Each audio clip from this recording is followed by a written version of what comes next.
burung agung berbulu emas kemerahan ini bukan sekadar cerita pengantar tidur. Dia adalah simbol abadi dari harapan dan kelahiran kembali. Mari kita terbang bersamanya dan saksikan keajaiban yang tak lekang oleh zaman.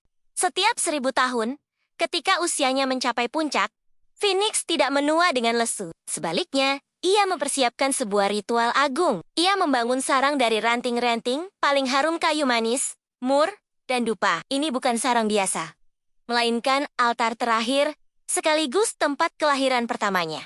Dengan kepakan sayap yang megah, api suci pun berkobar, melahap tubuhnya dalam tarian cahaya yang menyilaukan. Di kejauhan, teman-temannya menyaksikan dengan cemas. Seekor burung hantu Yunani berbisik pada elang Romawi, "Aduh, semoga apinya tidak menyambar ke sini. Bulu-buluku yang berharga ini bisa hangus." Elang itu mengangguk setuju, namun Dari tengah kobaran api, Phoenix seolah tersenyum hangat, menenangkan mereka tanpa kata.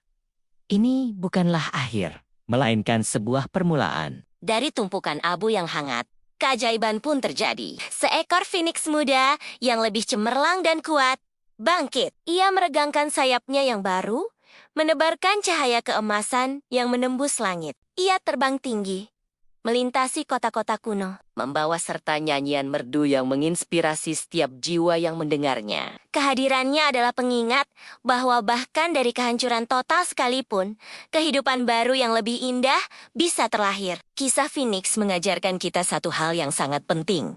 Setiap akhir adalah awal yang baru. Saat kita merasa hancur atau terjatuh, ingatlah bahwa di dalam diri kita ada percikan api yang sama. Selalu ada kesempatan untuk bangkit kembali dari abu kegagalan, lebih kuat, lebih bijaksana, dan lebih bersinar dari sebelumnya. Terima kasih sudah menonton. Jika cerita ini menginspirasi Anda, jangan lupa untuk suka, bagikan, dan berlangganan saluran kami untuk kisah-kisah menakjubkan lainnya. Sampai jumpa!